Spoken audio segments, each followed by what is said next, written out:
Second year का lecture शुरू कर रखा था लेसन नंबर 11, ठीक है, फर्स्ट ईयर एट हैरो जिसका नाम है क्या जी, first year at Harrow, lesson number 11 जो मैं लिखता हूँ यहाँ, ये देखिए ये सेकंड ईयर का ऐसे है और नंबर है इसका 11, ऐसे नंबर 11 जी, और नाम बताया आपको फर्स्ट ईयर एट हैरो, ये नाम है first FIR first year at Harrow, Harrow is the name of the school. और ये किसने लिखा था, ये लिखा है विंस्टन चर्चिल ने, ठीक है, by Winston WINST Winston Churchill CHE और CHA के बाद, तो ये चर्चिल का जो आर्टिकल है,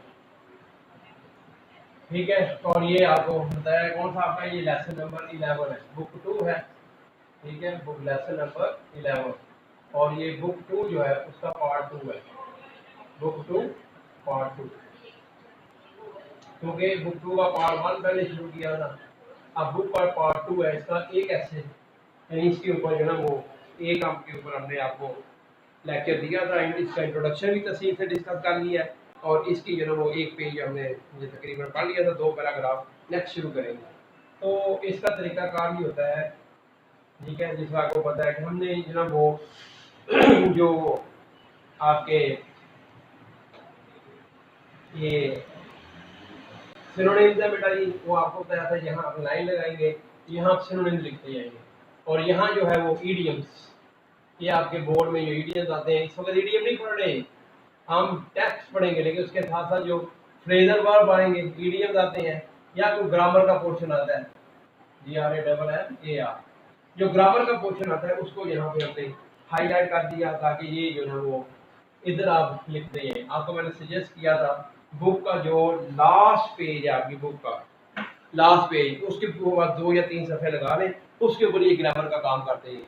तो ये सिनोनिम्स बेटा जी यहाँ पे आप लिखेंगे SYNONYMS, तो मैंने यहाँ मखसूस कर दिया खाना, आप जो ना वो आपकी जो बुक है इसको बुक के ऊपर ही लिखें, क्योंकि बुक के ऊपर आपको पता है फिर जो ना वो बुक के ऊपर जो ना वो लिखने से ये होता है कि वो मीनिंग देर तक वहीं रहती है, ठीक है। और ये आ गया मुतरादिफ अल्फाज को कहते हैं, इसका the words having similar meaning, ऐसे अल्फाज जिनके मीनिंग एक जैसे हो, ये हमने ढूंढने होते हैं। और अकॉर्डिंग टू द टेक्स्ट होता है, कॉन्टेक्सचुअल मीनिंग होते हैं ये, ना कि डिक्शनरी मीनिंग होता है सिनोनिम जो है। तो ये हमने ये अपना शुरू कर रखा था लेसन नंबर 11 जो था, और उसका पार्ट जो ना वो एक यानी कि 2 पैराग्राफ पढ़ लिए थे, आगे से शुरू करना है। आप देखें तमाम बच्चे रेडी हैं मेरे साथ, हाँ जी शुरू कर दें, रेडी हैं जी। देखिए यहाँ से पढ़ना है paragraph number 3, in consequence of, ये थे नतीजे के तौर पर, इस ये खुद एक ईडियम है, इन कॉन्सिक्वेंस ऑफ, ये मैं यहाँ लिखता हूँ इन, ये है in consequence of CONSEQUENC, in consequence, ये क्यू है QUENC, इन कॉन्सिक्वेंस ऑफ, इसी का एक सिमिलर है, सिनोनिम भी इसका है, और वो खुद एक ईडियम है, वो है एज ए रिजल्ट। हम यहाँ नतीजे के तौर पर, नतीजे के तौर पर, दोनों का एक ही मतलब है। अब देखें, he worked hard, in consequence of his hard work he passed, as a result of his hard work he passed, इस तरह का जुमला भी बन गया, इस तरह ये जुमला बनाना है। और इसका जो सिनोनिम है consequent का वो होगा consequently, CONSEQUENTLY, consequently। इसका रिजल्ट से सिनोनिम है resultantly, resultantly। तो इसका मतलब है जब आप खुद से लिखें तो इन चारों लफ्जों में से कोई सा लफ्ज आपकी अपनी वोकैबुलरी के अंदर जो है वो पार्ट बन जाएगा। क्लियर है? आगे मैं पढ़ता रहेंगी। ठीक है, in consequence of his decision, कहते हैं अपने, अब देखिए इससे पहले जो हुआ ये था वो भी जरा सुन लेंगे क्या हुआ था कि मिस्टर चर्चिल जो ना स्कूल में दाखिला लेने के लिए गया है, हैरो स्कूल का नाम है, इस स्कूल का नाम है हैरो, वहाँ दाखिला लेने के लिए गया ये चर्चिल जो था, लेकिन उसको कुछ नहीं आता था। उसने टॉप के ऊपर जो ना वो लिटिल क्रूज का पेपर था, टॉप के ऊपर उसने जो ना वो लिख लिया क्या कहते हैं अपना नाम, और फिर उसने जो ना वो क्वेश्चन 1 लिखा था, सिर्फ नंबर ही डाला है, फिर बड़ा सोच विचार के उसने इसकी ब्रैकेट डाल दी थी बात, इसके बाद कोई चीज़ रेलेवेंट नज़र नहीं आई जो लिखे। लेकिन हेड मास्टर का शुक्रिया अदा करता है मिस्टर वेल्डन का कि उसने उसको दाखिला दे दिया। ये सारी बातें पड़ी थी। अब ये पढ़ता हूँ, ये यहाँ से आगे उसने दाखिला दे दिया। तो in consequence of decision, head master के कॉन्सिक्वेंस नतीजे के तौर पर, उसके फैसले के तौर पर, I was in due course, उसी ड्यू के दौरान, कोर्स दौरान, उस दौरान जो है, प्लेस इन द थर्ड, कहते हैं या तो मुझे थर्ड में दाखिला दे दिया गया, ठीक है जी, या तो थर्ड में था, वालेकुम सलाम जनाब जी, तो या तो थर्ड में दाखिला मिला मुझे, ठीक है जी, और या क्या है, in the place in the third lowest division of the fourth, या चौथी की जो लोएस्ट डिवीजन थी। या देखना हमारे जो क्लासी दौर है उनकी क्लासी दौर है, फोर्थ फॉर्म, फिफ्थ फॉर्म, इस तरह जो ना वो जो फोर्थ का लास्ट दर्जा था ना, ए बी सी डी ई, इस तरह हमारे जिस तरह सेक्शन होते हैं, इस तरह फोर्थ का जो लास्ट डिवीजन थी वो या तो उसके अंदर उसको दाखिला मिला इन the lowest division of the fourth, और या उसको मिला दाखिला मिलता है इन द थर्ड। अब मैं लाइन पढ़ता हूँ, और या कहता है फोर्थ डिवीजन, दोबारा पहले इन कॉन्सिक्वेंस ऑफ डिसीजन, उसके फैसले के नतीजे के तौर पर, आई was in due course place in the third lowest division of the fourth, कहता है या तो मुझे जो ना वो थर्ड में दाखिला मिला, या फोर्थ की जो लोएस्ट डिवीजन उसके अंदर, या बॉटम द लास्ट आपने लास्ट बॉटम, और या जो सबसे लास्ट में आखिर में मुझे दाखिला मिला। बाहर उसको खुद ये पता नहीं है, एग्जैक्ट नहीं है, लेकिन बाहर कहता है यहाँ कहीं मुझे दाखिला मिल गया। अब मास्टर देखिए ओके हो गया बेटा, ये जुनेद साहब आगे आ जाएंगे। The names of the school boys were printed, अब जरा स्कूल बॉयज के जो नाम थे, प्रिंट करना, पब्लिश करना, प्रिंट करना, लिखना मतलब, और पब्लिश, ठीक है, वो लिखे जाते थे, रिटन मतलब वो उनके नाम लिखे जाते थे प्रिंटेड बाय हैंड, यानी printed in the school list in alphabetical order, वो स्कूल की लिस्ट के अंदर उनके नाम बच्चों के जो ना अल्फाबेटिकली लिखे जाते थे, यानी पहले ए, फिर बी, फिर सी, फिर डी, इस तरह जो ना उसके नाम अल्फाबेटिकली लिखे जाते थे। And as my correct name, और मेरा पूरा नाम जो है, करेक्ट नेम जो कहता है जी हमजा साहब, वालेकुम सलाम जनाब हमजा साहब, बड़े दिनों बाद आए हैं आप माशाल्लाह, आ जाए करें डेली जी। तो कहता है मैं करेक्ट नेम, मेरा पूरा नाम जो था वो Spencer Churchill, Spencer began with S, तो मेरा पूरा नाम जो Spencer Churchill began with S, क्योंकि ये मेरा नाम एस से शुरू होता था। I gain no more advantage, advantage है बेनिफिट, फायदा, B E N E F I D, तो कहता मुझे ज्यादा फायदा ना हुआ इसके ऊपर बेटा।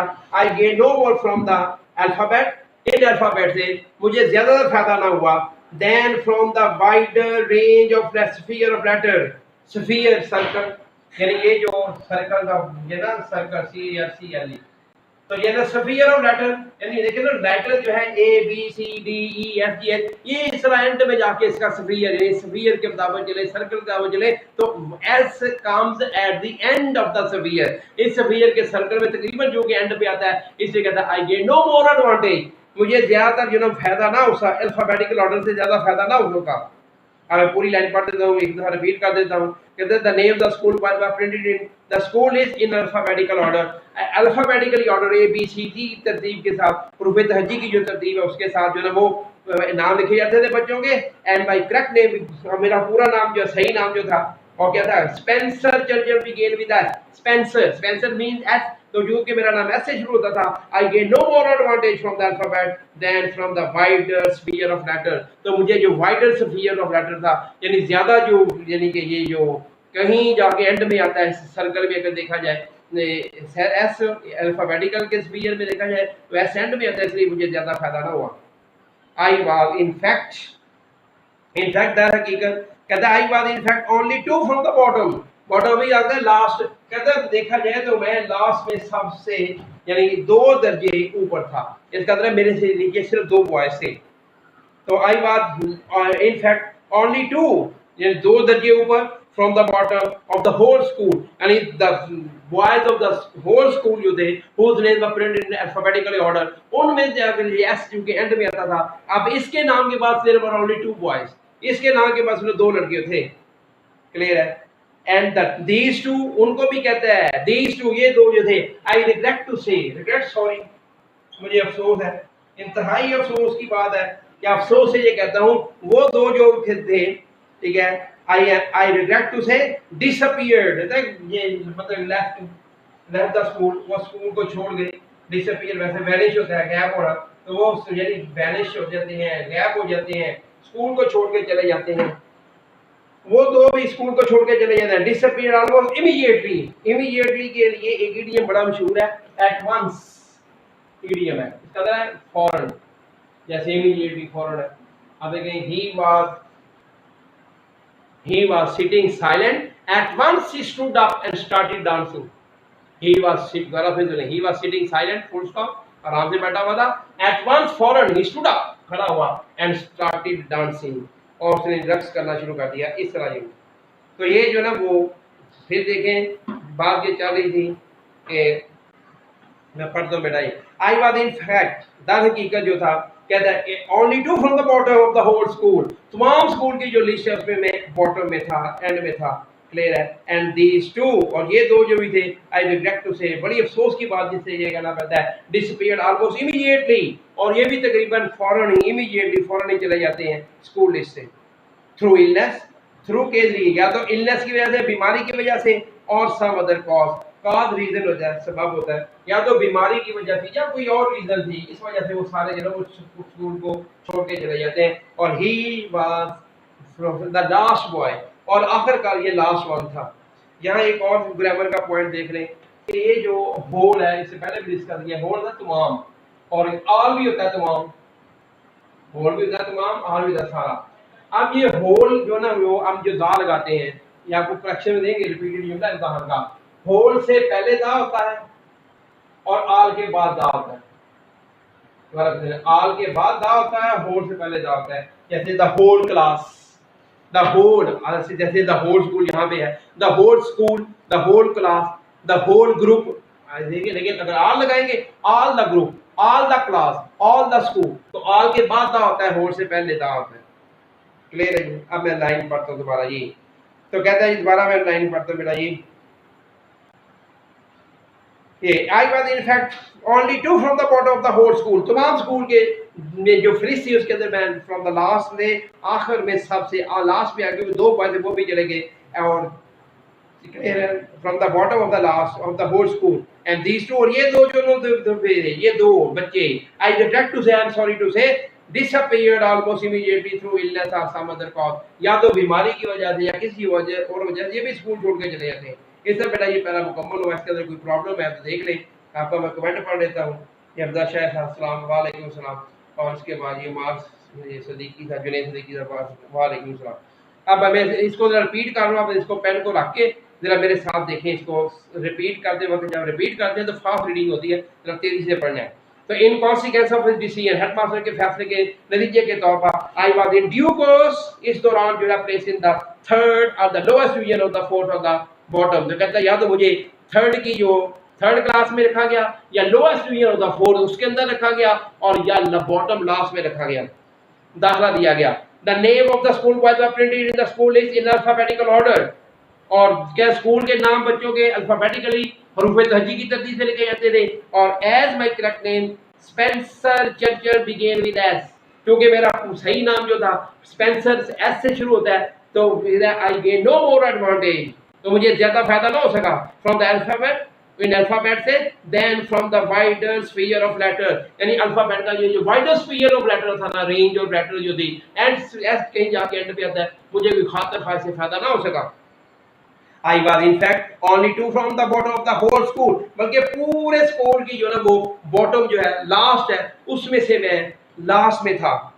एंड these two, ये दो बच्चे जो थे, I regret to say, I am sorry to say, ये दो जो बच्चे थे, that disappeared almost immediately through illness or some other cause, और वो भी या तो बीमारी की वजह से या किसी और वजह से वो भी स्कूल छोड़ के चले गए।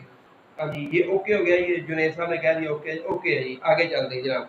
नया पैरा जी, I continued in this pretentious situation, continue जारी रखना। इसके लिए एक मशहूर इडियम है, देखिए वो इडियम है go on, एक है keep on, और तीसरा है carry on।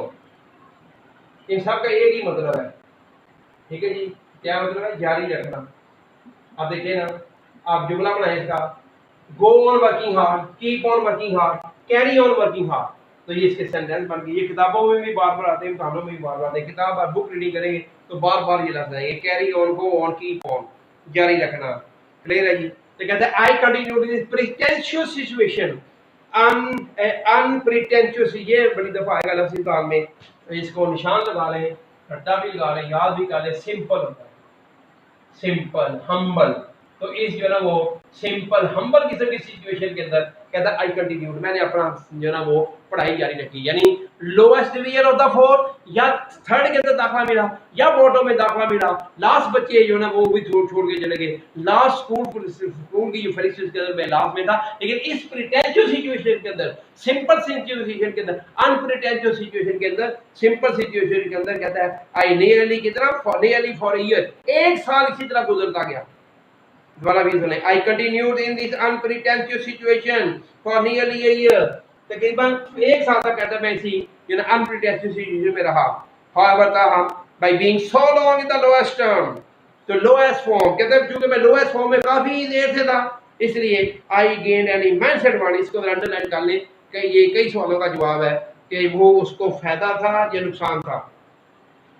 कुछ पार्ट इसका यहाँ पे है, कुछ आगे है। यानी आपको मैंने बुक में बताए थे क्वेश्चन नंबर, आप ये आपकी बुक में देखें तो इसके क्यों आगे देखें ना, नेक्स्ट पेज पे जाएं तो यहाँ पे क्वेश्चन आंसर लिखे हुए हैं, आंसर दीज क्वेश्चन, उनमें आप देखेंगे 5 6 7, 5 6 7 मैं लिख देता हूँ यहाँ पे 5 6 7, 5 + 6 + 7, ये जो क्वेश्चन है इनका एक ही जवाब है और यहाँ से शुरू होने लगा है। यानी एक सवाल का जवाब याद करें, वो बाकियों के साथ आ जाएगा, सिर्फ जो ना उसके अंदर जो ना वो वर्डिंग की चेंज है। ठीक है, अब मैं पढ़ता हूँ लाइन, ये उसका जवाब यहाँ से शुरू होता है। आगे भी कुछ यहाँ पोर्शन है, कुछ आगे जाके पोर्शन है। अब मैं पढ़ूंगी लाइन जी। तो they all went to learn, आप देखें ये कहता है I gain an immense advantage over the clever boy. तो कहता है मुझे क्लेवर बॉयज के ऊपर जो ना वो इमेंस एडवांटेज हुआ। इमेंस आपने सिनोनिम में बार-बार पढ़ा है, नाइन्थ सन में भी पढ़ा, बार-बार आ रहा है, बोर्ड के पेपर में बार-बार आ रहा है। इसका लिख लें ह्यूज, ग्रेट, ठीक है जी, वास्ट। तो बहुत ज्यादा कहता है मुझे एडवांटेज, अभी हमने बताया ये बेनिफिट, ये कहता है मुझे इसके ऊपर बहुत ज्यादा बेनिफिट हुआ। क्लेवर बॉयज, क्लेवर वैसे होता है विक्ड, ज़हीन, चालाक, मक्कार, लेकिन यहाँ से मुराद है ब्राइट बॉयज। ब्राइट से मुराद है ब्राइट मतलब इंटेलिजेंट, लेकिन जो इंटेलिजेंट बच्चे थे, ब्राइट बॉयज थे, उनके ऊपर कहता है आई गेन इमेंस जो ना वो एडवांटेज, उनके ऊपर बहुत फायदा हुआ। यहाँ क्लेवर से मुराद है बेटा ज़हीन लड़के। अब मैं लाइन पढ़ता हूँ दोबारा। I continued in this unpretentious situation for nearly a year, तकरीबन एक साल तक इस सादा सूरत हाल में कहता मैं पढ़ता रहा। और however ताहम by being so long in the lowest form, और चूंकि lowest form में काफी देर तक मैं रहा, I gained an immense advantage over the clever boys। यानी ये clever boys ज़हीन बच्चे थे, bright बच्चे, उनके ऊपर कहता है I gained a lot of advantage, मुझे बहुत फायदा हुआ, मुझे जो ना बहुत फायदा हुआ। They all went on, अब देखिए ना went on, अभी आपको बताया go on, ये देखिए इडियम है go on, keep on, carry on, मतलब continue। They all went on, उन्होंने जारी रखा to learn Latin and Greek। वो लेटर और ग्रीक ये सब्जेक्ट पढ़ते रहे। ये आप जब आप मिस्टर चीफ पढ़ेंगे ना, अभी आपने नहीं पढ़ा शुरू किया गुड बाय मिस्टर चीफ, तो वो मिस्टर चीफ जो आपके सिलेबस में शामिल है। और वो जो मिस्टर चीफ है उस वो जो टीचर है, स्कूल टीचर है, जिसके तमाम नावल घूमता है, तो मिस्टर चीफ के ये दो सब्जेक्ट थे। पूछा जाए ना मिस्टर चीफ क्या पढ़ाता था, तो यही पढ़ाता था बेटा लेटर एंड ग्रीक। अब मैं लाइन पढ़ता हूँ दोबारा। तो कहता है they all went to learn Latin and Greek, वो लातीनी और ग्रीक यूनानी ज़बान समझने के लिए चले गए, यानी वो पढ़ते रहे वो लातीनी को, लेटर को और ग्रीक को। And splendid thing like that, splendid excellent, जबरदस्त, एक्सीलेंट, इसका मतलब सुपर्ब, आला, ग्रैंड, और इस तरह की एक्सीलेंट जो चीजें थी वो पढ़ते रहे। यहां से मुराद है इसका मैथ्स, यहां मुराद है मैथ्स, यानी वो मैथ्स पढ़ते रहे बच्चे। क्लियर है? अब देखिए मैं लाइन रिपीट करता हूं।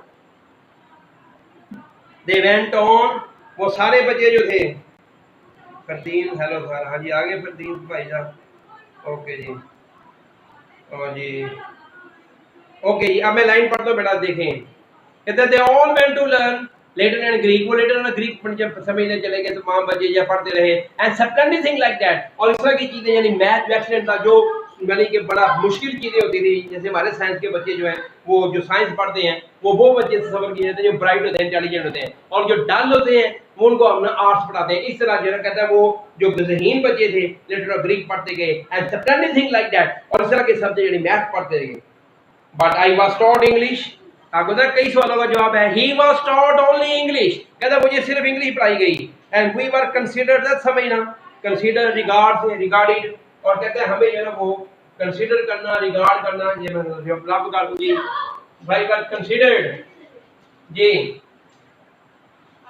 कंसीडर्ड कहता है regarded, regard REGARD regarded consider, और वी वर कंसीडर सच डंसेस होगा ना ये, वो ये डंसेस ये था, ये डल माइंडेड, डल निकम्मे, तो यानी वी वर कंसीडर सच डंसेस निकम्मे खुंडरे ने हम ठीक है खंडरे। दोबारा मैं पढ़ता हूं लाइन, कहता है वी वर कंसीडर्ड सच डंसेस, यानी डल माइंडेड, हमें समझता था आर्ट्स वाले बच्चे, वो जो बच्चे जिनको इंग्लिश पढ़ाई जाती थी, वो जो बच्चे जिनको थर्ड में दाखिला मिला, कहता है हमारा जो सेक्शन था वी वर कंसीडर्ड सच डंसेस, हमें समझा था ये डंसेस हैं, डल हैं, निकम्मे हैं, that we could only learn, कि हम क्या सीख रहे थे, we could learn on only English, कि सिर्फ इंग्लिश हम पढ़ सकते हैं, इंग्लिश के अलावा कुछ नहीं पढ़ सकते, मतलब उनकी मदर टंग, जैसे हमारे उर्दू में हमारे जो डन बच्चे होते हैं वो सिर्फ उर्दू पढ़ सकते हैं, इंग्लिश उनको नहीं समझ आती या मैथ समझ नहीं आती तो वो नहीं पढ़ सकते। हमारे बच्चे डल जो है वो सिर्फ उर्दू पढ़ते हैं, और वो इसी तरह कहता है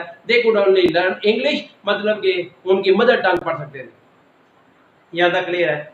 अब मैं एक लाइन पीछे लाइन ला दूं, they all went on to learn Latin and Greek, वो तमाम बच्चे लेटर और ग्रीक पढ़ने लगे जो क्लेवर थे, and splendid thing like that, और इस तरह के जो सब्जेक्ट थे जबरदस्त किस्म के वो पढ़ते गए, मुश्किल सब्जेक्ट थे। But I was taught English, लेकिन मुझे इंग्लिश पढ़ाई गई, क्योंकि कहता है वी वर कंसीडर सच डल सी, हमें इस तरह डल माइंडेड सफर किया जाता था that we could learn only English, कि हम सिर्फ इंग्लिश पढ़ सकते थे। मिस्टर सोमरवेल को अंडरलाइन कर ले, अगली दो लाइन इसका जवाब है, बार बार सवाल आता है इनका, आंसर रिपीटेड क्वेश्चन है। अगर दो नाम है इसके अंदर जिसके पे सवाल आते हैं, एक मिस्टर वेल्टन द हेडमास्टर था, उसने इसको क्यों दाखिला दिया, एक ये बात, और दूसरा ये था कि ये मिस्टर सोमरवेल का ये मेथड ऑफ टीचिंग क्या है, ये पढ़ाने का एक टीचर है जो इंग्लिश पढ़ाता था। अब देखिए मिस्टर सोमरवेल नाम है, देखिए ये मिस्टर सोमरवेल नाम है जी, a most delightful person, delightful होता है प्लेजेंट, यानी बड़ा प्लेजेंट किस्म का शख्स था, खुशगवार तबीयत वाला, चार्मिंग किस्म की तबीयत वाला, लाइट माइंडेड, ठीक है, जॉवियल एक और लफ्ज है जॉवियल, JOVIAL, हंसी मजाक वाला, खुश मिजाज। तो ये मिस्टर सोमरवेल जो था, द मोस्ट डिलाइटफुल पर्सन, बड़ा खुश मिजाज किस्म का शख्स था, और कहता है to whom my debt is great, my debt वैसे कर्जा होता है, डेट इज ग्रेट, कहता I am obliged to him, oblige का आपको सिनोनिम दिया था, ओब्लाइज मतलब थैंकफुल, इसका और एक दिया था सिनोनिम ग्रेटफुल, तो I am grateful to you, I am obliged to you, I am thankful to you, कहता है my debt is great to him, यानी I am grateful to him, I am thankful to him, I am obliged to him, मैं उसका बहुत शुक्रगुजार हूं। दोबारा फिर सुन ले, mister Somervell a most delightful person, mister Somervell जो था बड़ा डिलाइटफुल किस्म का जो ना वो शख्स था ऑफ टीचिंग, और क्या है to whom my debt is great, और जिसके लिए मेरा डेट जो है वो यानी मैं उसका I am much obliged to him, मैं बहुत ज्यादा उसका ओब्लाइज्ड हूं, एहसानमंद हूं, शुक्रगुजार हूं, was charge with the duty, charge the given the duty, assigned, इसी तरह आपने पढ़ा था ASSIGN,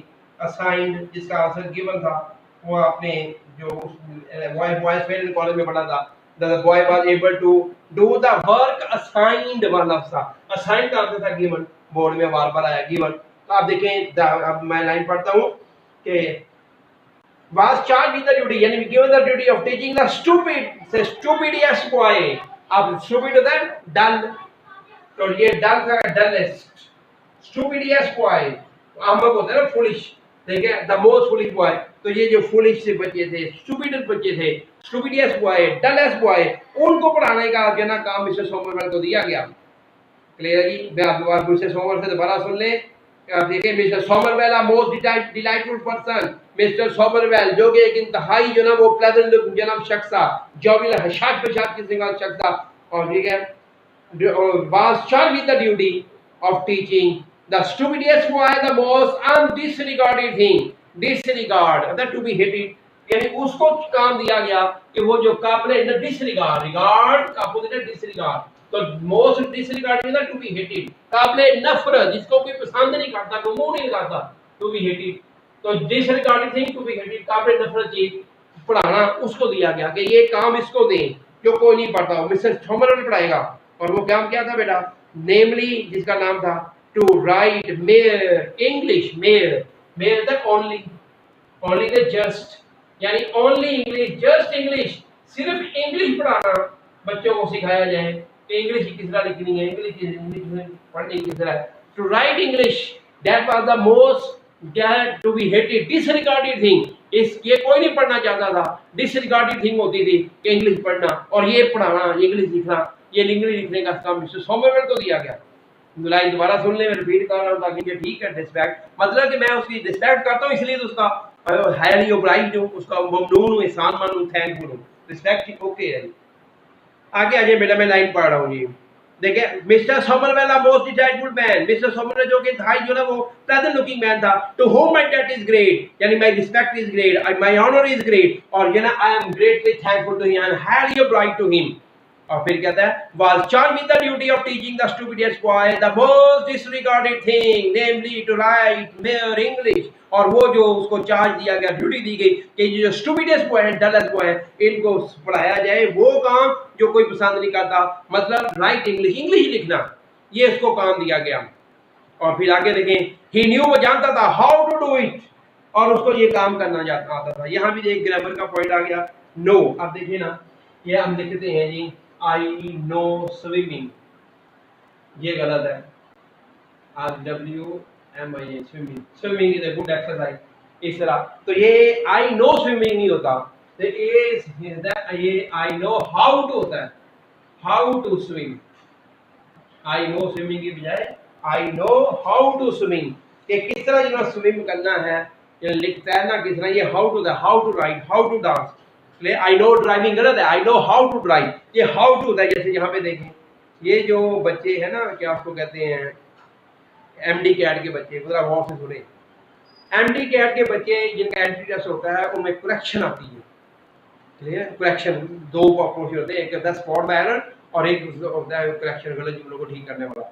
तो इस तरह वो जो उनके लिए ज्यादातर यानी कि एक यानी एंटी टेस्ट वाले बच्चों को सजेस्ट ये किया जाता है कि वो किताब की है, या ये टेक्स्ट बुक है, इस टेक्स्ट बुक के हाफिज हो। दोबारा फिर सुने, यानी जो बच्चा बहुत अच्छे एंटी टेस्ट में परफॉर्म करना चाहता है तो उसके लिए सजेस्ट किया जाता है उसको कि वो क्या करे, कहाँ से तैयारी करे, जहाँ से मर्जी तैयारी कर, लेकिन सबसे जो मेन बात है जो आपको को बहुत कम लोग बताएंगे नहीं इस बात को, ठीक है, और ये इस बात का निचोड़ है, ये मेरा जो ना आके आपको कह रहे हैं, जिससे मर्जी पूछ लें आपने जो ना, जो बच्चे मेडिकल में जा चुके हैं या नॉन मेडिकल में चले गए या नहीं गए, क्लियर है, या वो एंटी टेस्ट से हट कर जरा जो आपको जो पढ़ाते हैं उनके हट के जरा पूछ के देखें कि क्या मैं बात ठीक कर रहा हूँ या गलत। और बात क्या है बेटा कि वो जो एंटी टेस्ट वाले बच्चे हैं उनको टेक्स्ट बुक का तमाम सब्जेक्ट की जो आपके रिलेटेड है टेस्ट में आने वाले, तो उसकी किताबों का हाफिज होना चाहिए। यानी जिस तरह हाफिज साहब को जबर जेर के साथ कुरान याद होता है ना, अल्हम्दुलिल्लाहि रब्बिल आलमीन, जरा सी गलती करेगा पीछे वाला बता देगा भी गलत पढ़ रहे हैं,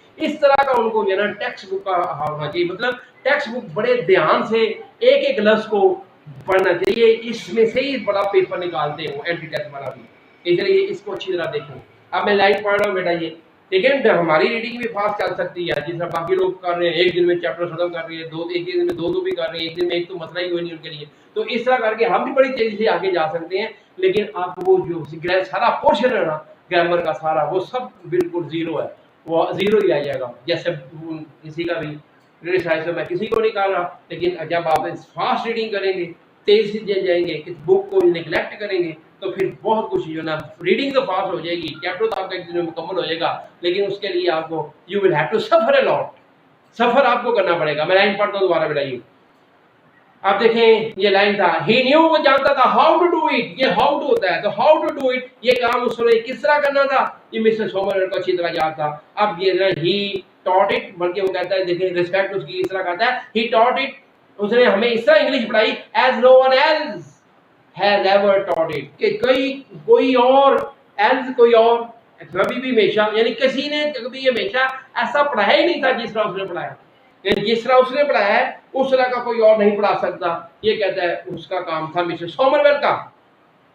और not only did we learn English parsing, parsing analysis को ही कहते हैं, आगे भी एनालिसिस आएगा, तजजिया करना, अलग अलग करना। तो इससे कहते हैं ना सिर्फ हमने English Parsis analysis ANALYSIS analysis करना सीख लिया। जैसे एक जुमला लिखा हो तो एनालाइज कर लेते हैं कि ये सब्जेक्ट है, ये वर्ब है, ये ऑब्जेक्ट है, अभी बताने लगे ये सारी बात। कहते हैं नॉट ओनली वी, इस मिस्टर सोमरवेल के पढ़ाने हुए तरीके से इंग्लिश है, not only we learn English parsing thoroughly, ना सिर्फ इंग्लिश एनालिसिस को हमने मुकम्मल तौर पर समझ लिया, बट वी आल्सो प्रैक्टिस। अब देखिए ना, अभी आपको बताया था मैंने कि हाफिज हो। अब देखिए नॉट ओनली आपको लिख के दिया था हमने एब्सोल्यूट फ्रेज, नॉट ओनली हो आए तो दूसरे में बट आल्सो आता है। आप देखिए नॉट ओनली है तो बट आल्सो भी है, देखें गौर करें तो नॉट ओनली दूसरे बट आल्सो भी लिखा हुआ है। तो not only did we learn English, ना सिर्फ इंग्लिश पार्सिंग हमने सीख ली, बट वी आल्सो, देखिए वी आल्सो, तो बट वी आल्सो या we also, but we also practise, मशक करना कंटिन्यूली, मुसलसल हमने मशक की इंग्लिश एनालिसिस, वही पार्सिंग अलग अलग करना भी सीख लिया और जुमले को एनालाइज करना भी हमने अलग अलग करना सीख लिया। ये कहते हैं हमने जो काम था मिस्टर सोमरवेल का पढ़ाने का तरीका अच्छा था। नॉट ओनली द्वारा लाइन पढ़ा, not only did we learn English parsing thoroughly the completely fully, ये भी आता है लेकिन यहाँ नहीं, किसी और चैप्टर में इसको देते हैं फुल्ली कंप्लीटली। कहते हैं मुकम्मल तौर पर हमें जो है इंग्लिश एनालिसिस भी आ गया बेटा जी, और इंग्लिश की जो पासिंग है ये भी आ गई, पासिंग भी एनालिसिस दोनों काम आ गए, मिलती जुलती अलग अलग करना होता है जी बेटा। But we practise continuously English analysis, ना सिर्फ ये बल्कि इंग्लिश एनालिसिस का भी हमने मुसलसल इसकी प्रैक्टिस की। Mister Somervell had a system of his own, system, यहाँ सिस्टम से मुराद है टेक्निक, और टेक्निक से मुराद है एजुकेशन, टीचिंग टेक्निक, TECHN नहीं, उसकी जो टेक्निक है, टीचिंग टेक्निक है, उसके लिए एक लफ्ज है मिस्टर चीफ में जो बार बार है pedagogy, PAGOGY, pedagogy, teaching style, teaching technique, ठीक है, टीचिंग, उसकी जो टीचिंग टेक्निक है, स्टाइल है, ठीक है, उसको लिए मिस्टर चीफ में ये लफ्ज देते हैं पैडागॉगी, पैडागॉगी टीचिंग स्टाइल, वहां अंडरलाइन करके इम्तिहान में आता है, चीफ में से आता है, यहाँ से नहीं। अब दोबारा मैं लाइन पढ़ता हूँ। कहते हैं Mr Somervell had a system of his own, उसका अपना ही सिस्टम था, यानी पढ़ाने का अपना ही तरीका था। और ये जो तरीका ना, यहाँ पे अंडरलाइन कर लें, ये सवाल का जवाब है, आगे आप ऊपर अंडरलाइन करें, मिस्टर सोमरवेल डिलाइटफुल पर्सन था, कहता to whom my that is great. अब उसका पढ़ाने का तरीका, जो एजुकेशन टेक्निक उसकी पेडागोगी क्या था, वो ये है। अब लाइनें अंडरलाइन करें, वो लाइनें उसका जवाब है बेटा जी, डेली तक कुछ लिखें, बल्कि मैं पढ़ता हूँ जी। He took a fairly long sentence, fairly long, very long, तो वो एक ये ना, वो very long mean very lengthy, वो एक lengthy किस्म का बेटा सेंटेंस लेता, जुमला लेता, यानी एक जुमला आके वो बोर्ड के ऊपर लिख देता, लेंथी सा सेंटेंस देता, उसको जुमले को बोर्ड पे लिखता। He took a fairly long sentence and broke it up, break up होता है अलग अलग करना, ये भी आपको फ्रेजल वर्ब में आएगा, break up, break with, break down. तो break up, break it up, यानी ब्रेक अप होता है अलग अलग हिस्सों में तकसीम करना, एंड ब्रोक इट अप, इसको तकसीम कर देता इनटू, आप किसके अंदर, ये आपको देखें उसके इट्स कंपोनेंट्स, कंपोनेंट है जिससे वो बनता है, जो चीजें बनाती हैं, इसके अज्जा, into components bye means of black, red, blue and green inks, यानी रेड इंक के साथ, ब्लैक इंक के साथ, ग्रीन इंक के साथ, वो मुख्तलिफ कलर है इंक के, इनके साथ वो उनको अलग अलग कर देता, जिससे वो सेंटेंस कंपोनेंट, जिस सेंटेंस के यानी जिससे सेंटेंस बना होता। दोबारा फिर सुन लें। He took a very long sentence, एक लंबा सा जुमला लेता, and broke it up into its components, और इसके जो कंपोनेंट्स हैं, उसके जो पार्ट्स हैं, जिससे वो जुमला मुकम्मल हुआ है, उनको अलग अलग कर देता, किससे, बाय मींस ऑफ, कहते हैं के जरिए, black, red, blue and green, ये कलर है, इन कलर्स के जरिए अलग अलग कर देता। और देखिए वो कौन से हिस्से थे, आप देखें, जैसे he was sleeping in the room, he was, we are studying for the examination that would be held in 2021। इस तरह जो ये एक जुमला लिखा, उसने लंबा सा जुमला लिखता, और उसको फिर जो आप देखें इसके अंदर क्या है, subject, we subject, are helping verb, इस तरह सब्जेक्ट, वर्ब, हेल्पिंग वर्ब, ठीक है। ये मैं पढ़ता हूँ, जो लिख रहा है, कहता है सब्जेक्ट में, वर्ब में, ऑब्जेक्ट, रिलेटिव क्लास, ये आपस में रिलेट करती हैं classes, relative clauses, conditional class, यानी कंडीशनल सेंटेंस पढ़े हुए हैं, ठीक है ना। If he works hard he will pass, conditional part है, एक रिगार्डिंग पार्ट है, एक कंडीशनल क्लास, एक दूसरी है। तो कहता है कंडीशनल क्लासेस, इसके अंदर कंजंक्टिव क्लास, ये भी ग्रामर की टर्म है, कंजंक्टिव एंड डिसजंक्टिव क्लॉजेज, यानी जो कंजंक्टिव क्लॉज है, डिसजंक्टिव क्लॉजेज है, कंडीशनल क्लॉजेज है, सब्जेक्ट है, वर्ब है, ऑब्जेक्ट है, इस तरह जुमले के जो कंपोनेंट पार्ट्स होते हैं जो जुमले को बनाते हैं उनको कहता है अलग अलग अलग अलग कर दिया। यहाँ से लेके यहाँ तक सब्जेक्ट है, यहाँ से लेके यहाँ तक ऑब्जेक्ट है, यहाँ से लेके यहाँ तक ये कंडीशनल क्लॉज, यहाँ से लेके डिसजंक्टिव क्लॉज, यहाँ से लेके ये ना इस तरह वो अलग अलग अलग अलग कर देता सबको। क्लियर होगी बेटा बात? इस लाइन को अच्छी तरह देखना है, सवाल का जवाब है। आगे मैं पढ़ता हूँ और कहते हैं it each had its colour and brackets, और हर एक के लिए अपना ही कलर होता है, अपने ही ब्रैकेट्स होते हैं। जैसे यहाँ पे देखें ये रेड है, रेड से उसने ब्रैकेटों में लग कर दिया। इस तरह ये देखें ये है, ये ब्लू है। इस तरह हर एक के लिए ब्रैकेट भी लग होती है, यानी यहाँ से लेके यहाँ तक सब्जेक्ट है, यहाँ से लेके ये कंडीशनल क्लॉज है, यहाँ से लेके ये तक एडवर्ब है, यहाँ से लेके ये वर्ब है। इस तरह वो अलग अलग कर देता। हर एक के लिए कलर लग होते, हर एक के लिए ब्रैकेट भी लग होती। और फिर it was a kind of drill PT जाके फिजिकल ट्रेनिंग करते हैं, ठीक है ना, स्कूल में सिट स्टैंड लेफ्ट राइट, ठीक है ना, इस तरह की जो ट्रेनिंग होगी जाती है फिजिकल ट्रेनिंग। तो कहता है इस तरह की ये इस तरह जैसे कि ड्रिल की जाती है ना, तो इस तरह की फिजिकल ट्रेनिंग की तरह होता। यानी वो आता आगे एक लंबा सा जुमला लिखना, देखिए यहाँ से लेके सब्जेक्ट, ये ऑब्जेक्ट, ये कंडीशनल क्लॉज, ये उसका वर्ब है। इस तरह मुख्तलिफ किस्म के ना वो, और हर एक कलर अलग अलग होता है। It was just like a kind of drill. ये तरह की हमारी पीटी होती, हमारी फिजिकल एक्सरसाइज थी, हमारी फिजिकल ट्रेनिंग होती। And we almost did it daily, और हम तकरीबन इसको रोज किया करते थे, डेली। अब मैं एक यही जुमला दोबारा पढ़ दूं कि कई सवालों का जवाब इसको अच्छी तरह याद कर लें। Mister Somerville had a system of his own, उसका अपना ही तरीका था। ही टुक अ वेरी लॉन्ग सेंटेंस, एक लंबा सा जुमला लेता है, broke it up into its components, और उसके जो कंपोनेंट है अज्जा है जिनसे ये बना होता है उसमें अलग अलग कर देता by means of red black and blue and green inks, ये इंक के कलर है, इनके साथ subject verb object relative clauses conditional clauses and conjunctive and disjunctive clauses, ये हर ग्रामर की टर्म्स है, इनको अलग अलग कर देता। Each had its colour and bracket, हर एक के लिए अलग अलग कलर होता, अलग अलग ब्रैकेट्स होती हैं। It was a kind of drill, तो इट वाज ये ट्रेनिंग थी, फिजिकल एक्सरसाइज थी, ये पीटी की तरह की एक मशक थी जो हमें रोज करनी पड़ती। And we did it almost daily, और तकरीबन रोजाना ये एक्सरसाइज की जाती। क्लियर है जी?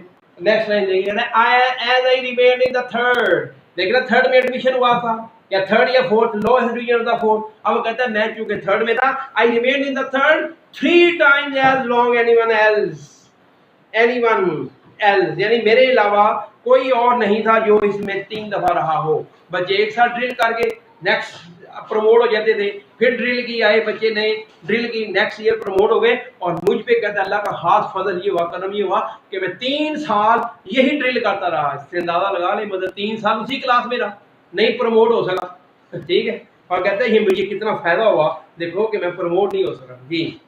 आप रोना डाल देते हैं, जरा से 1-2 नंबर कम आ जाए तो क्या हुआ, वहां देखो वो कितना खुश हो रहा है। देखिए क्या कह रहा है जी बताइए। देखिए कहता है I remain in the third 3 times as long as anyone else, कोई और नहीं रहा, सिर्फ मैं था अकेला जो 3 टाइम्स रहा इस क्लास के अंदर। And I had 3 times as much of it, और चूंकि साल में एक बच्चा एक ड्रिल करता था और मुझे ये ड्रिल करने का 3 दफा मौका मिला। कितना लकी था कहता मैं कि मैंने ये ड्रिल 3 दफा की। क्लियर है जी? आई लर्न इट थॉरोली भी आपको बताया इसका, यही टोटली कंप्लीटली, ये टोटली फुल्ली कंप्लीटली थॉरोली। और ये इसका नतीजा ये निकला बेटा कि मुझे इंग्लिश पूरी तरह आ गई। जल्दी पढ़ लीजिए। Thus I got into my bones, idiom है, got into my bones, इसका मतलब एक्सपर्ट, ये इसमें एक्सपर्ट हो गया, माहिर हो गया जी। तो कहता है I became expert in it, ये मेरी मुझे रच बस गई, मेरी हड्डियों में रच बस गई, नहीं मुझे आ गई, मुझे कहते हैं एक्सपर्ट हो गया इसके अंदर, ठीक है जी। तो I got into my bones, मैं माहिर हो गया, एक्सपर्ट हो गया इसके अंदर। ये क्या मिला? The essential structure, essential basic, essential necessary, ये मैं बिठा देता हूँ यहाँ रखिएगा। एसेंशियल का बेटा जी necessary, NECESSARY necessary, essential basic बुनियादी, फंडामेंटल। तो कहते हैं ये जो बेसिक थी ना, fundamental structure of a sentence, एक स्ट्रक्चर बनावट, एक जुमले की बनावट क्या होती है, जैसे मानते हैं he was going, he will be speaking, he will have done, पहले सब्जेक्ट फिर हैव बी और फिर वर्ब, इस तरह जो बिल्डिंग सेंटेंस की स्ट्रक्चर है कहते हैं उसमें माहिर हो गया। I learned it thoroughly. English language मुझे thoroughly आ गई. Thus I got into my bone the sentence structure of the ordinary British sentence. Ordinary, आम, common. यानी एक जो common British sentence होता है, COMMON, common British sentence की structure कहता है वो मेरे दिमाग में आनी शुरू हुई. मैं इसके अंदर बड़ा माहिर हो गया. तो कॉमन स्ट्रक्चर जो है उसके अंदर मैं बड़ा माहिर हो गया ब्रिटिश सेंटेंस की. और which is the noble thing. ये नोबल थिंग है, अच्छी बात है किसी को इंग्लिश आ जाए. And when in after years, कई सालों के बाद, माय स्कूल फेयर, यहाँ भी अंडरलाइन करना, यहाँ से भी सवाल देता है कि बाद में क्लेवर क्वेश्चन का क्या बना. यहाँ से जवाब है, आगे भी है लेकिन यहाँ भी इसका जवाब है. देखिए कहता है एंड आफ्टर इयर्स, कई सालों बाद.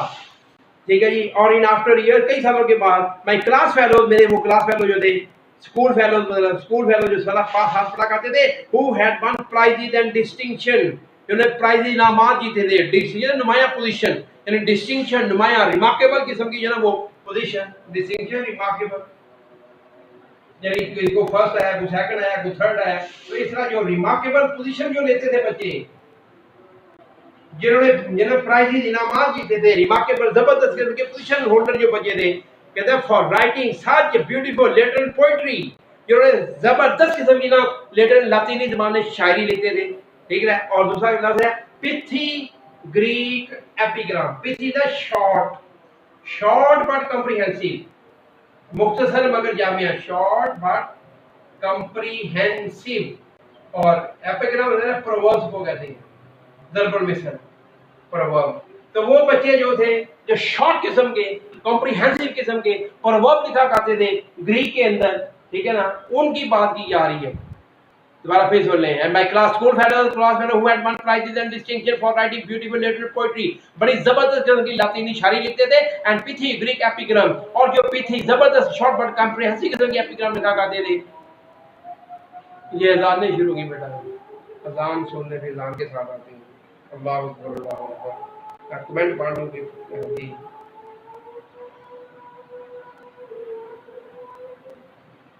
थैंक यू भाई नुज़ैर साहब.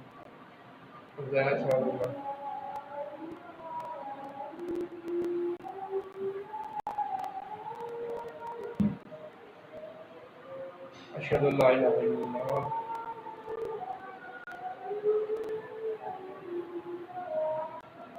अशहदु अल्ला इलाहा इल्लल्लाह.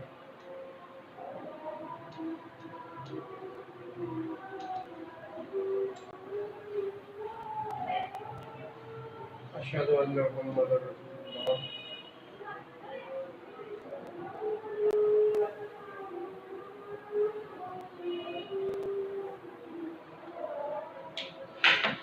अशहदु अन्ना मुहम्मदुर रसूलुल्लाह सल्लल्लाहु अलैहि वसल्लम.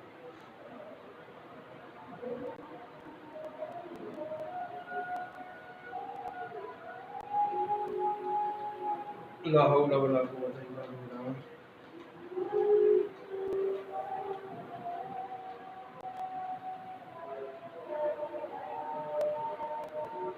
ला हौला वला कुव्वता इल्ला बिल्लाह.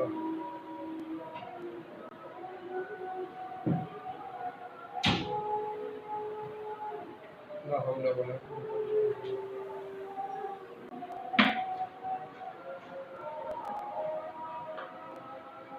ला हौला वला कुव्वता इल्ला बिल्लाह.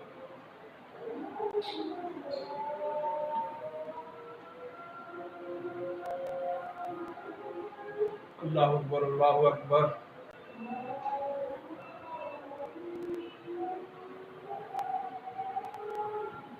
ला इलाहा इल्लल्लाह. अल्लाहुम्मा सल्ली अला मुहम्मद व अला आलि मुहम्मद व सल्लि अला इब्राहीम व अला आलि इब्राहीम इन्नका हमीदुम मजीद. अल्लाहुम्मा बारिक अला इब्राहीम व अला आलि इब्राहीम इन्नका हमीदुम मजीद. अल्लाहुम्मा रब्ब हाज़िहि दावति ताम्मा व सलाति क़ाइमति मुहम्मदिन वसीलतन वल फज़ीला व दरजतन रफ़िया व असम मक़ामन महमूदन नज़वता वरज़ुक़ना शफ़ाअत यौमल क़ियामह इन्नका ला तुख़्लिफ़ुल मियाद. अल्लाहुम्मा इन्नी असअलुकल अफ़्व वल आफ़ियता फ़िद दुनिया वल आख़िरह. अल्लाहुम्मा इन्नी असअलुकल अफ़्व वल आफ़ियता फ़िद दुनिया वल आख़िरह. अल्लाहुम्मा इन्नी असअलुकल अफ़्व वल आफ़ियता फ़िद दुनिया वल आख़िरह. आमीन. तो बेटा ये लाइन मैं पीछे से मिला देता हूँ. एंड कहते हैं and when in after year, कई सालों के बाद, my school fellows who had won prizes and distinction for writing such beautiful literary poetry and pithy Greek epigram, कि वो मेरे स्कूल के लड़के जो थे जिन्होंने लेटेंट पोएट्री, लातीनी ज़बान में शायरी बड़ी जबरदस्त की थी और जिसकी वजह से उनको प्राइजेस मिले थे, डिस्टिंक्शन मिली थी. यानी उनको यानी इम्तियाजी जो है पोजीशन होल्डर थे, ठीक है। और pithy Greek epigram, pithy short but comprehensive, मुख्तसर किस्म के। और ये जो एपिग्राम है नसर होती है, प्रोज भी इसको कहते हैं, प्रोवर्ब्स है। ये प्रोवर्ब लिखा करते थे बोर्ड में, इसका आंसर प्रोवर्ब्स आया बड़ी दफा। तो कहते हैं वो बच्चे जो थे जो पिथी किस्म की शॉर्ट बट कॉम्प्रिहेंसिव किस्म की नसर लिखते थे, पोइट्री लिखा करते थे, वो बच्चे जो थे हैड टू कम डाउन, नीचे आना पड़ा, लोअर लेवल मतलब come down to common English. तो उन्हें जो ना वो कम डाउन से लोअर लेवल, तो उन्हें जो लोअर लेवल पे आना पड़ा और है common English. Common mean ordinary, यानी आम इंग्लिश जो ना उनको इस लेवल पे आगे इंग्लिश सीखनी पड़ी उन बच्चों को। लो लेवल ऑफ इंग्लिश यानी सिर्फ इंग्लिश सीखनी पड़ी उनको। क्लियर है जी। और किस लिए सीखनी पड़ी? To earn their living, earn their living रोजी कमाना, अर्निंग, अर्निंग के लिए, एंड मेक देयर वे, और मेक देयर वे का मतलब टू यानी नाम कमाना, ठीक है। टू टू क्या है, टू अर्न रेपुटेशन, ठीक है। अर्न अर्निंग कमाना और अर्न रेपुटेशन, और जो रेप्यूट से रेपुटेशन, रेप्यूट कमाने के लिए, अपना नाम कमाने के लिए, टू मेक देयर मार्क, या क्या, to make their way, to make the mark, make the mark, ये भी इडियम है, इसका मतलब ये है मेक द मार्क, नाम पैदा करना, to make the mark in the world, तो अपना नाम पैदा करने के लिए। तीसरा अर्न रेपुटेशन भी है, अर्न नेम भी है। तो नाम कमाना, उनको नाम कमाने के लिए, उनको रिप्यूट कमाने के लिए बेटा क्या करना पड़ा? They had to come to the main level of learning English, सिर्फ जो ना वो इंग्लिश सीखनी पड़ी उनको। क्लियर है जी। तो उनको सिर्फ ना इंग्लिश के लेवल पे आना पड़ा। दोबारा भी पढ़ दो जी। अब देखें यहाँ तक क्लियर हो गया बेटा जी। तो मैं learn English to make their way. अब मैं लाइन यहाँ तक मुकम्मल कर लूँ। एंड इन आफ्टर ईयर, कई सालों के बाद, my school fellow who had won prize and distinction for writing beautiful literary poetry, लातीनी ज़बान में ज़बरदस्त शायरी लिखते थे, इनामात लिए डिस्टिंक्शन ली, एंड पिथी ग्रीक एपिग्राम और शॉर्ट कॉम्प्रिहेंसिव किस्म की ग्रीक जो ना वो प्रोज या प्रोवर्ब लिखा करते थे, और उनमें डिस्टिंक्शन लिए, इनामात लिए। Had to come again to common English, और they had to come to the low level of learning English सीखनी पड़ी उनको, टू अर्न देयर लिविंग, नाम कमाना, and make their way and make their mark in the world, to earn name and reputation in the world. Clear है? I did not feel myself. अब देखिए ये सवाल है जिसको वो खुद यही लाइन सवाल बना के कहते हैं कि was he feeling himself at disadvantage or advantage? देखिए लाइन पढ़ना, I did not feel myself at any disadvantage. तो कहता मुझे किसी किस्म का disadvantage नहीं हुआ। Disadvantage कहता है loss। तो पूछेगा mister Churchill was taught English at Harrow, not later on Greek. Mr. Churchill was taught English at Harrow, not later on Greek. Was it a gain or loss? Was it a benefit or it was not a benefit? Was it an advantage or part of it not a disadvantage? So it was an advantage. It was a loss, not a loss. It was a gain. Clear है जी? आखिरी line देखिए बेटा जी। Naturally आप देखें, कहते हैं I did not feel myself any disadvantage. कहते हैं मुझे कोई disadvantage नहीं था। आई कहता है नेचुरली कुदरती तौर पर, आई एम बायस, ये लफ्ज बड़ी दफा आएगा, और इसका मैंने पहले भी आपको लिख के दिया था, इसी चैप्टर में लिख के दिया था। बायस का मतलब होता है सब्जेक्टिव, बेंट ऑफ माइंड रखना, सब्जेक्टिव। इसी का आंसर दिया था पार्शियल, PARTIAL। इसी का आंसर दिया था आपको यही बेंट ऑफ माइंड रखना, यानी झुकाव रखना। क्लियर है? तो सब्जेक्टिव, पार्शियल, और ये बायस भी आ गया। तो ठीक है, तो इसको उर्दू में हम जानिबदार कहते हैं। तो कहता है मैं जानिबदार हूँ, साइड लेता हूँ उन बच्चों की कि वाकई इनको जो ना वो इंग्लिश पढ़नी चाहिए, गैर जानबदार नहीं हूँ, मेरी सब्जेक्टिव फीलिंग है, ऑब्जेक्टिव फीलिंग नहीं। क्लियर बेटा? लाइन का दोबारा सुने कि naturally I am biased in favour of boys learning English. ये भी पूछेगा कि वो जो ना फेवर लर्निंग इंग्लिश में क्यों जो ना वो उसको जो ना वो प्रॉब्लम है। ठीक है, तो इसका कहेगा I am biased in favour of learning English. वो जो इंग्लिश लर्न करते हैं उसके अंदर कहता है मुझे जो ना वो बायस है, मैं बेंट ऑफ माइंड रखता हूँ, मैं भी चाहता हूँ कि बच्चों को जो ना वो इंग्लिश सीखनी चाहिए। I would make them, make कहीं मजबूर करना। और ये भी आपको मैंने लफ्ज पहले ग्रामर में दिया था, देखें यहाँ गौर से देखें। मेक का सिनोनिम है कंपेल, और इसका एक सिनोनिम है फोर्स, एक है मेक। तीनों का एक ही मतलब है मजबूर करना, क्योंकि और भी मीनिंग इनके आते हैं। जैसे फोर्स में ताकत भी होता है, फोर्स में फौज भी होता है, मेक मैंने बनाना भी होता है। लेकिन जब ये उसके मानों में आता है, ये मजबूर करने के मानों में है, तो टू से याद आ चुका होगा, यानी मेक के बाद, कंपेल के बाद टू नहीं आता, फोर्स के बाद टू नहीं आता, सॉरी ये उल्ट हो गया नहीं, ये मे के बाद जो है ना वो मे के बाद टू नहीं आता, और ये जो कंपेल है इसके बाद टू लगाते हैं, फोर्स के बाद टू लगाते हैं, और इस सब के बाद वर्ब की फर्स्ट फॉर्म आती है। जैसे तुम मुझे जाने पे मजबूर करते हो, you compel me to go, you force me to go, ठीक है ना, मेक लगाएंगे तो फिर टू नहीं आएगा, you make me, you form पहले आएगी, यू मेक मी गो, ये लाइन रह गई बेटा जी। एपिग्राम का सिनोनिम जी बेटा, एपिग्राम का सिनोनिम ये दिया प्रोवर्ब बेटा, यहाँ लिखा हमने जी, ये एपिग्राम प्रोवर्ब, ये बेटा जी एपिग्राम का प्रोवर्ब नस्ल भी होता है, प्रोज भी होता है, लेकिन आप यहाँ प्रोवर्ब देखें बोर्ड में यहाँ से बार बार आया है।